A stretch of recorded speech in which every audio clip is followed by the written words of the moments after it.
seketika. Kemudian alhamdulillah pada pagi yang mulia ini, sekali lagi Allah Ta'ala memberi kita hidup di atas muka bumi Allah ini.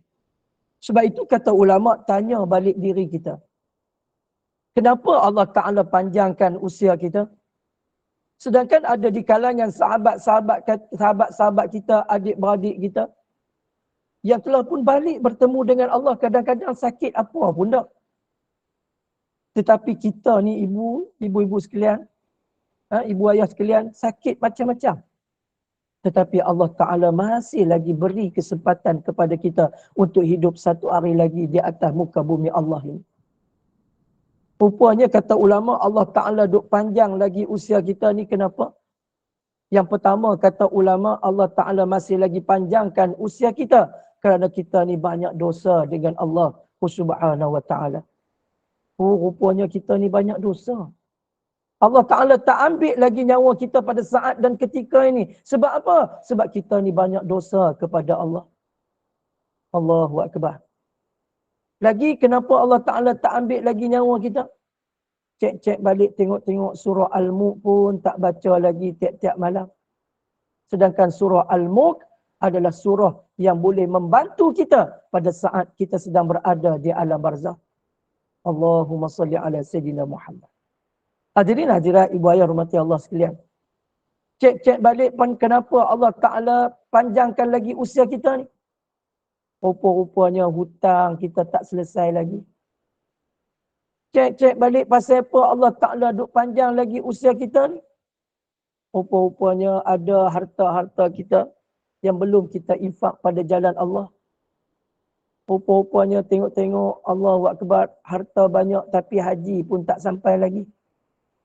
Rukun Islam yang kelima pun tak sempurna lagi. Walaupun berkemampuan. Allahu Akbar. Cek-cek balik pasal apa Allah Ta'ala panjangkan usia kita. Rupa-rupanya lepas sembahyang subuh tadi ni, tak baca lagi. Allahumma ajirna minan nar. Allahumma ajirna minan nar. 7 kali. Sebab Nabi kata siapa yang baca Allahumma ajirna minan nar 7 kali lepas subuh. Kalau dia mati pada waktu siang, maka dia akan dimasukkan dalam syurga. Dan siapa yang baca Allahumma ajirna minan nar lepas maghrib, kata Nabi SAW, kalau dia mati pada waktu malam, maka dia akan dimasukkan dalam syurga. Bukan lama mana pun. Allahumma ajirna minan nar. Allahumma ajirna minan nar. 7 kali ya. Bukan lama mana pun. Tengok-tengok hak tu pun kita tak buat lagi. Dan Nabi kata siapa yang membaca siapa yang membaca ayat kursi sekali, setiap kali lepas sembahyang, seandainya dia mati, maka jarak dia dengan syurga adalah kematian. Hak tu pun kita tak baca lagi. Subhanallah. Baiknya Allah Subhanahu Wa Ta'ala, sayangnya Allah Ta'ala kepada kita. Kita buat maksiat, Allah Ta'ala tak ambil waktu kita buat maksiat. Allah Ta'ala duk bagi peluang kepada kita.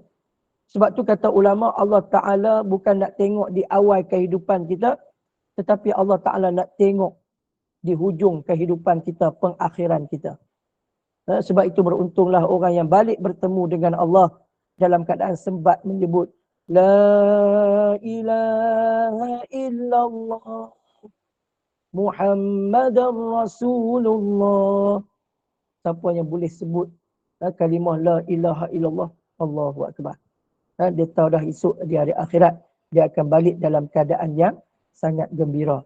Dapat bertemu dengan Allah. Sebab Nabi bagi jaminan, barang siapa yang dapat menyebut kalimah La ilaha illallah pada akhir kalamnya, maka dia akan dapat masuk ke dalam syurga Allah Subhanahu Wa Ta'ala.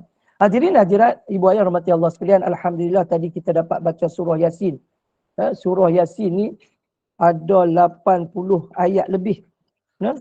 Ada 83 ayat. Subhanallah. Nabi SAW pernah bersabda kepada Abu Dhar. Nabi kata, wahai Abu Dhar, kamu mempelajari satu ayat daripada kalamullah, maka lebih baik daripada kamu sembahyang sunat 100 rakaat. Allahu Akbar. Kita duk baca surah Yasin pagi-pagi ni, ibu ayah sekalian, tahniahlah. Boleh baca surah Yasin hati Al-Quran ni. Bukan senang nak boleh baca ni. Boleh baca pula 83 ayat. Nabi kata pada Abu Dzar, wahai Abu Dzar, kamu mempelajari satu ayat daripada kalamullah, maka lebih baik daripada kamu sembahyang sunat 100 rakaat. Kemudian kita duduk pula dalam majlis ilmu. Kita duduk pula dalam majlis ilmu. Subhanallah, tabarakallah. Nabi SAW bersabda, wahai Abu Dzar, kamu mempelajari satu bab daripada ilmu Allah. Kemudian sama ada kamu nak beramal dengannya ataupun tidak, kata Rasulullah. Maka lebih baik daripada kamu sembahyang sunat 1000 rakaat. Allahumma salli ala Sayyidina Muhammad. Hadis riwayat Ibnu Majah. Subhanallah, tabarakallah. Pagi ni saja berapa rakaat kita sembahyang? Kalau kita nak sembahyang saja-saja 1000 rakaat, oh, cannot go. Cannot go. Maknanya tak boleh pi nak sembahyang 1000 rakaat. Kalau nak try juga 1000 rakaat boleh. Try tengok-tengok sampai kat 50 pasal ambulans duk tunggu depan rumah. Duk tunggu. Orang tanya, "Hai, ni ada kes COVID baru ke?" Kan? Anak kata, "Dak, tu mak kami nak sembahyang sunat 1000 rakaat." Tu jadi ke mana? Sampai 50 terlucut, terpurung lutut. Kan? Tapi kita pagi ni duduk dalam majlis ilmu, subhanallah, tabarakallah. Hadirin hadirat ibu ayah rahmati Allah sekalian. Ada 5 penyesalan bagi orang yang telah meninggal dunia. Ada 5 penyesalan. Yang pertama, kata ulama, menyesalnya orang yang telah meninggal dunia pada saat bila roh keluar daripada jasad, maka datanglah 5 penyesalan yang utama dalam kehidupannya. Yang pertama, kata ulama, penyesalan yang pertama selepas kematian, iaitulah menyesal sebab hidup di atas dunia tidak sedekah. Allahumma salli ala Sayyidina Muhammad. Sebab tu nak sedekah, jangan tunggu kaya. Kita kaya baru nak sedekah. Kalau tak kaya, dia tahu tak sedekah lah. Kan? Hak tu yang tak kena. Kan? Sedekah lah. Bila-bila masa, tak kira waktu kita senang ke, waktu kita susah ke. Sebab Allah Ta'ala sebut dalam Al-Quran bagaimana ada golongan manusia waktu itu. Bila dia nak mati, dia minta ke Allah panjangkan umur dia. Dia nak buat apa? Dia nak semayang ke? Dah. Dia nak keluar, dia nak puasa ke? Dah. Dia nak baca Quran ke? Dah. Dia nak apa? Dia nak sedekah. Allahu Akbar. Dia nak sedekah. Sebab itu, bila datangnya kematian dalam kehidupan kita, semua amal ibadah kita tak boleh buat lagi dah. Semua terputus habis dah pada waktu itu. Sayang terang mana pun adik-beradik kita kepada kita, tak boleh buat apa. Ada tak adik-beradik bila tengok ada seorang adik-beradik dia mati, dia pun kata, saya pun nak pergi teman dia dalam kubur. Kan, pakai doa lah. Sebab itu kata ulama, rumah yang kita duduk, rumah besar yang kita duduk pada saat dan ketika ini dipanggil dengan tempat tinggal. Apa maksud tempat tinggal? Iaitulah tempat yang akan kita tinggal. Kita nak kena bawa pergi mana? Nak bawa pergi kubur. Sebab tu jangan kita terpedaya dengan dunia ni. Apa penipuan dunia kepada kita? Di antara penipuan dunia kepada kita ialah nak sakit, kena mati dahulu. Nak mati, kena sakit dahulu. Oh, hak ni cukup takut ni. Ada setengah orang dia duk rasa dia tak main mengaji lagi, dia tak pergi masjid berjamaah, tak pergi surau berjamaah lagi. Dia malas nak pergi majlis-majlis ilmu. Sebab apa? Sebab dia duk rasa dia sihat lagi. Dia duk rasa dia sihat sih. Sedangkan Allah Ta'ala berfirman, وَلَنْ يُؤَخِّرَ اللَّهُ نَفْسًا إِذَا جَاءَ أَجَلُهَا. Sadaqallahul azim.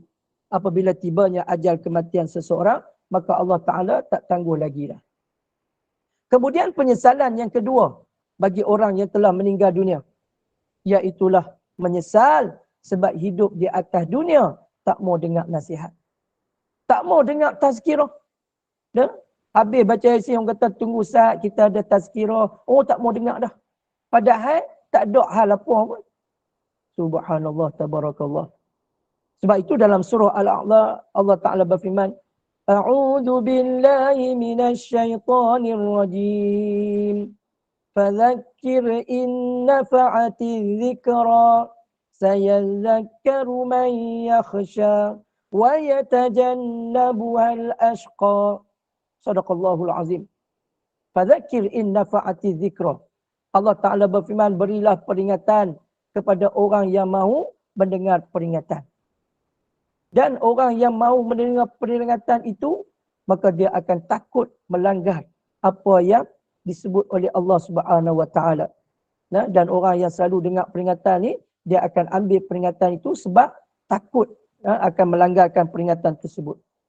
Wa yatajannabuhal ashqa, dan celakalah kata Allah orang yang lari daripada peringatan. Maknanya dia tak mau dengar peringatan. Sebab itu nombor 2 penyesalan bagi orang yang telah meninggal dunia, iaitulah waktu hidup atas dunia tak mau dengar nasihat.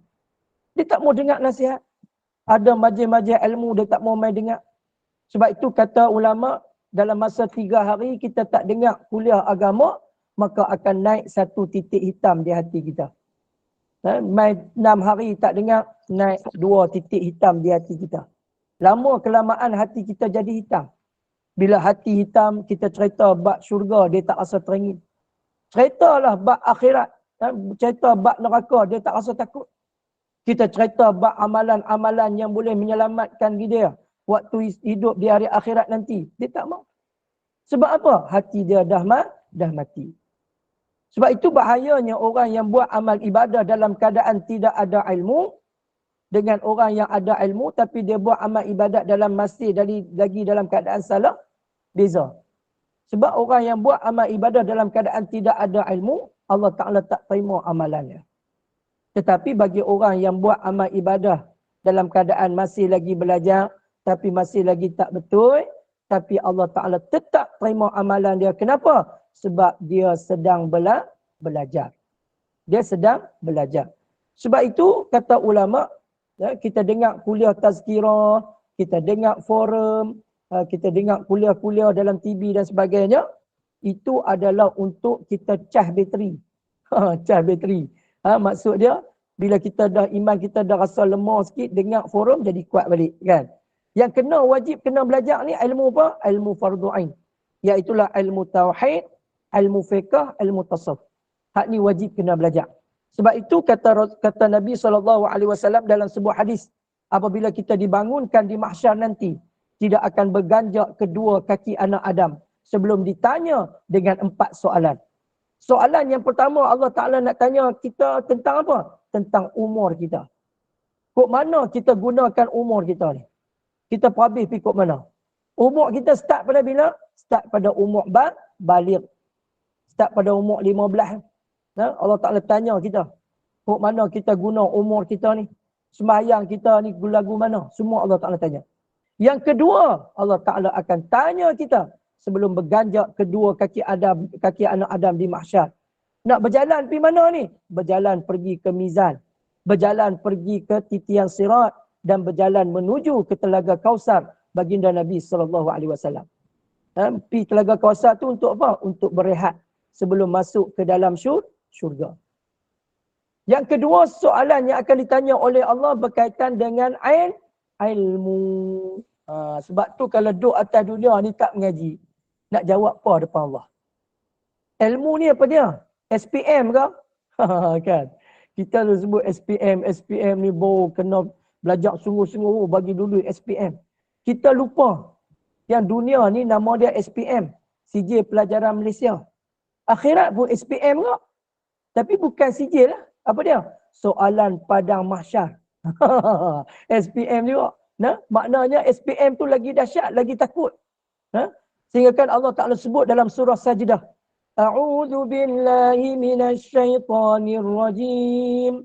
Walau tara idzil mujrimuna nakisu ru'usihim 'inda rabbihim Rabbana absarna wa sami'na farji'na na'mal salihan inna muqinun. Allah Ta'ala berfirman, walau tara idzil mujrimuna nakisu ru'usihim 'inda rabbihim. Allah Ta'ala kata sungguh ngeri pada hari itu, yakni pada hari kiamat. Bagaimana orang-orang yang banyak dosa kepada Allah pada hari itu menundukkan kepala mereka di hadapan Allah Subhanahu Wa Taala. Orang yang banyak dosa esok ni dia tunduk kepala di hadapan Allah, tak berani nak angkat kepala. Macam kita lah bila kita buat dosa kepada mak ayah kita. Bila duduk depan mereka tu tak berani nak angkat kepala. Allahu Akbar. Ni bukan ibu bapa, ni Allah. Lalu mereka yang banyak dosa berkata kepada Allah, Ya Allah, Ya Tuhanku, pada hari ini, Ya Allah, kami sedang mendengar jeritan-jeritan ahli neraka. Hari ini, Ya Allah, kami sedang mendengar gelak tawa ahli syurga. Farji'na na'mal salihah, kembalikanlah kami ke dunia, Ya Allah. Kami nak buat amal ibadah, Ya Allah. Farji'na na'mal salihan, inna muqinun. Sesungguhnya kami pada hari ini, Ya Allah, kami duduk hari ini, Ya Allah. Kami sedar dah, Ya Allah. Sebab kami yakin sungguh dah, Ya Allah. Yakin pasal apa? Sebab dah tengok dengan mata kepala sendiri. Yakin pasal apa? Sebab dah dengar dengan telinga kepala sendiri. Allahu Akbar. Waktu tu tak ada lagi dah peluang yang kedua untuk kita kembali ke dunia ini. Ibu ayah sekalian. Sebab tu syukur kita kepada Allah. Allah Ta'ala panjangkan usia kita. Kemudian kita dapat pula baca surah Yasin. Allahu Akbar. Baca pula, lepas baca doa kita berdoa, sebab baca Yasin kita doa. Dan kemudian duduk pula dalam majlis ilmu, subhanallah. Allah Ta'ala sedang ampunkan dosa-dosa kecil kita. Hadirin hadirat ibu ayah rahmati Allah sekalian. Kemudian penyesalan yang ketiga bagi orang yang telah meninggal dunia, iaitulah menyesal sebab hidup atas dunia tak sembahyang. Allahu Akbar. Sebab amalan sembahyang inilah kata Nabi, as-salatu imaduddin, wa man aqamaha faqad aqamaddin, wa man tarakaha faqad hadamaddin. Sembahyang itu tiang agama kata Rasulullah. Barang siapa yang sembahyang dia mendirikan agama dia. Barang siapa yang meninggalkan sembahyang maka dia sedang meruntuhkan agama dia. Sebab itu Nabi sebut lagi dalam sebuah hadis, Nabi kata, wa man tarkus salah muta'ammidan faqad kafara jiharu. Barang siapa yang meninggalkan sembahyang dengan sengaja, ia adalah kafir yang nyata. Sebab itu sembahyang ni kita tengok. Ramai tak ramai orang yang tak sembahyang ni kita boleh tengok. Waktu bila? Kita boleh cek waktu bila? Waktu nak sembahyang hari raya. Ingat tak sembahyang raya Aidilfitri? Kita raya tu lepas. Balik mai adik-beradik kita apa semua. Mai balik mai sampai rumah kita sampai pukul 2, pukul 3. Kemudian pakat bersembang punya seronok. Lalah kali dengan orang azan subuh. As-salatu khairum minan naum. Bila dengar azan subuh. Sekejap dengar suara. Hai, tak tidur lagi ke? Kata awak. Esok nak semayang raya. Kan? Dengar-dengar tu terus tidur. Subuh tak semayang dah. Allahu Akbar. Esok ni pakai dengan baju Melayu bulan bintang. Lah ni baju yang paling top bulan bintang.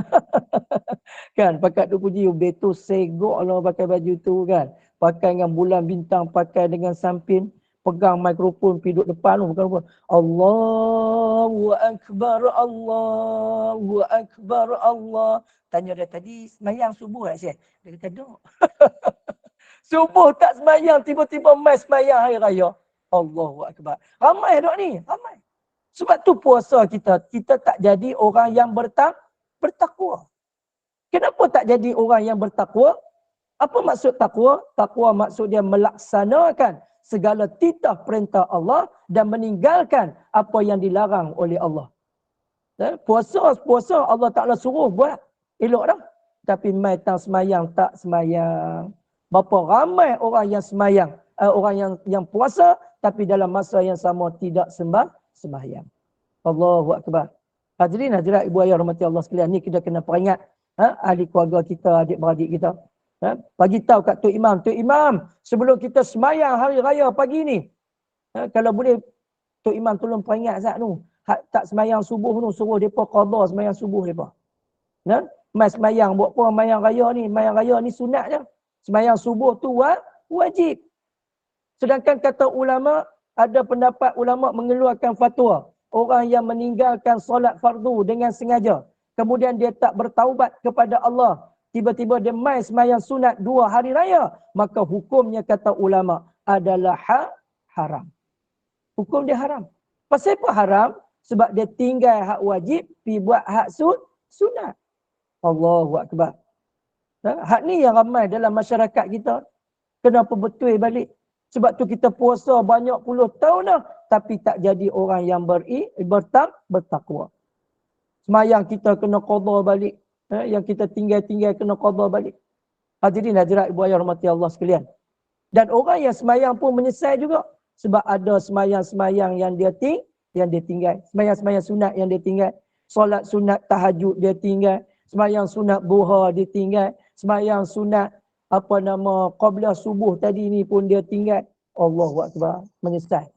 Orang yang semayang sunat qabla subuh 2 rakaat kata Nabi lebih baik daripada dunia dan segala isinya. Maknanya siapa yang semayang sunat qabla subuh lebih dia dapat pahala dia lebih kaya daripada orang yang paling kaya yang ada di atas muka bumi Allah. Tapi kita tinggal macam tu dia setiap pagi. Allahu Akbar. Dan lepas ni jangan tinggal dah ibu ayah sekalian. Kemudian semayang sunat tahajud.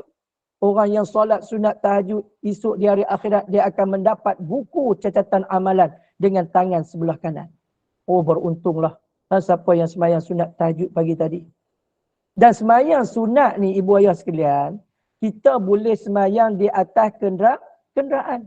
Sebab ulama kata semayang sunat di atas kenderaan yang sedang bergerak tidak wajib menghadap qiblat.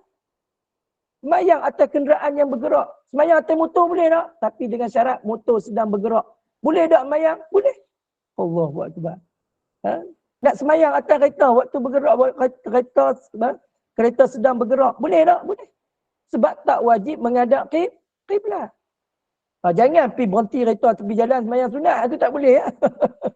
Kan? Orang ajak guling, dia buat lagu guling. Kan? Itu tak boleh lah. Nah? Hadirin hadirat ibu ayah rahmati Allah sekalian.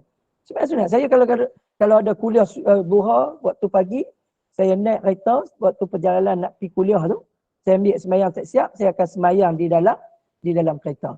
Ambil semayang siap-siap. Nah? Semayang sunat di atas kenderaan yang sedang bergerak tidak wajib menghadap qiblat. Subhanallah. Nah? Ambil wuduk siap-siap, jangan tak ambil wuduk pula. Kan? Ambil wuduk siap-siap. Nah? Tutup aurat dengan sempurna sebab aurat perempuan dalam semayang apa dia? Muka dengan tapak tangan. Hak tu je boleh. Tutup bagi elok. Nah? InsyaAllah. Kereta duduk berjalan semayang. Bismillahirrahmanirrahim. Allahu Akbar. Saya aku semayang sunat duha 2 rakaat kerana Allah Ta'ala. Kan? Tak perlu angkat tangan sebab angkat tangan tu sunat. Kan? Tak payah angkat tangan. Pegang steering tu. Saya duduk jalan. Bismillahirrahmanirrahim. Baca Fatihah, baca surah. Kemudian rokok. Allahu Akbar. Tunduk sikit. Sami Allahu liman hamidah. Kan? Kemudian sujud. Allahu Akbar. Waktu sujud tu jangan sampai rapat steering tu. Kan? Tunduk sikit. Lebih sikit daripada hak rokok tadi. InsyaAllah boleh buat. InsyaAllah. InsyaAllah. Dan sebab tu kita ni bila ada ilmu, Allahu Akbar. Indahnya kita bila kita buat amal ibadah kepada Allah Subhanahu Wa Taala. Yang keempat penyesalan bagi orang yang telah meninggal dunia. Iaitulah memutuskan silaturahim. Memutuskan silaturahim. Sebab tu Nabi kata, la yu'minu ahadukum hatta yuhibba li akhihi ma yuhibbu li nafsihi. Nabi kata tidak sempurna iman seseorang selagi mana dia tak kasih kepada saudaranya seperti mana dia kasih diri dia sendiri. Maknanya apa dia? Jangan putuskan silaturahim. Kalau putus silaturahim ni habislah. Sebab tu bila kita duduk dalam satu kumpulan macam kita duduk dalam jemaah kita ni, boleh duduk baca Yasin apa semua ni. Kawan elok dengan kawan-kawan kita ni. Jangan bergaduh. Jangan bergaduh. Saya ulang balik, yang pertama penyesalan bagi orang telah meninggal dunia. Yang pertama, hidup atas dunia tak sedekah. Yang kedua, tak mau dengar nasihat. Yang keempat, tak mau solat. Tak mau solat waktu hidup ni. Sedangkan esok dalam syurga esok ada lagi tak solat? Tak ada dah. Puasa esok dalam syurga esok ada tak? Tak ada dah. Dalam syurga esok ada lagi baca Quran? Tak ada dah. Allahu Akbar. Yang keempat, iaitulah jangan penyesalan bagi yang keempat bagi orang telah meninggal dunia, iaitulah memutuskan silaturahim. Orang yang putuskan silaturahim ni orang yang tidak sempurna iman. Sebab tu Nabi SAW bersabda lagi, la tadkhulul jannah qati'un. Tidak akan masuk syurga bagi orang yang memutuskan silaturahim. Dan yang kelima penyesalan bagi orang yang telah meninggal dunia apa dia? Iaitulah menyesal sebab hidup di atas dunia tak berdakwah. Dia tak berdakwah. Dia tak berdakwah. Dia duk kerja hantar gosip-gosip dalam grup. Tak tu lah kerja dia. Kan? Duk cerita tentang drama Akira Khan.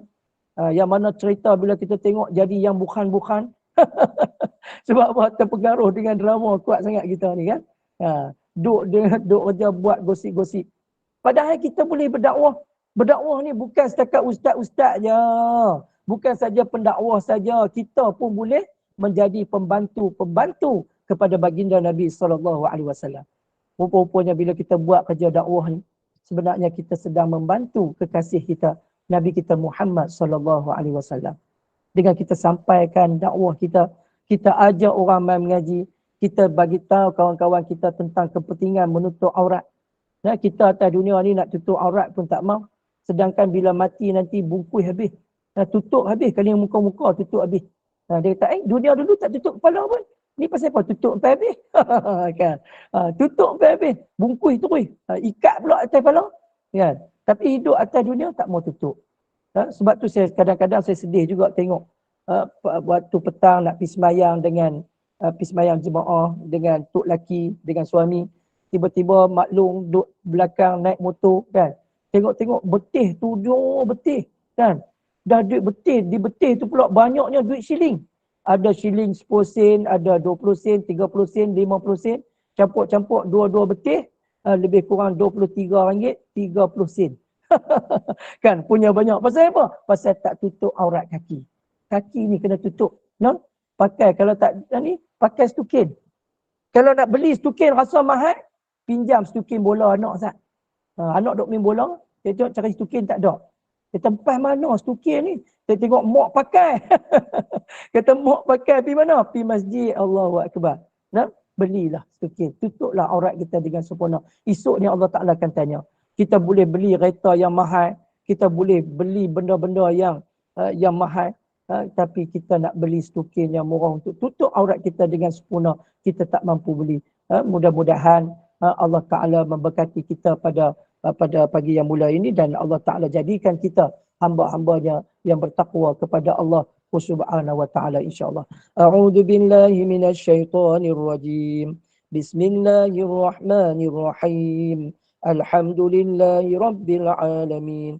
Wassalatu wassalamu ala ashrafil anbiya'i wal mursalin. Wa ala alihi wa sahbihi ajma'in. Allahumma aftah alaina futuhal arifin. وارزقنا فهم النبيين بجاه خاتم الأنبياء والمرسلين اللهم فقنا في الدين وعلمنا تأويل واهدنا على صراطك المستقيم اللهم نوّر قلوبنا بنور هدايتك كما نوّرت الأرض بنور شمسك أبدا أبدا برحمتك يا أرحم الراحمين اللهم بارك لنا في شعبان وبلغنا رمضان وبلغنا ليلة القدر اللهم بارك لنا في شعبان وبلغنا رمضان وبلغنا ليلة القدر اللهم بارك لنا في شعبان وبلغنا رمضان وبلغنا ليلة القدر ربنا ظلمنا أنفسنا وإن لم تغفر لنا وترحمنا لنكونن من الخاسرين اللهم إنا نعوذ بك من البرص والجنون والجذام ومن سيء الأسقام اللهم اغفر لنا ذنوبنا ولوالدينا وارحمهم كما ربونا صغارا ولجميع المسلمين والمسلمات والمؤمنين والمؤمنات الأحياء منهم والأموات ربنا آتنا في الدنيا حسنة وفي الآخرة حسنة وقنا عذاب النار وقنا عذاب النار وقنا عذاب النار وصلى الله على سيدنا محمد وعلى آله وصحبه أجمعين والحمد لله رب العالمين سبحانك اللهم وبحمدك نشهد أن لا إله إلا أنت ونستغفرك ونتوب إليك بسم الله الرحمن الرحيم والعصر إن الإنسان لفي خسر إلا الذين آمنوا وعملوا الصالحات وتواصوا بالحق wa tawassaw bis sabr. Jazakallahu khairan katsira diucapkan kepada semua yang terlibat pada hari ini dan mudah-mudahan Allah Ta'ala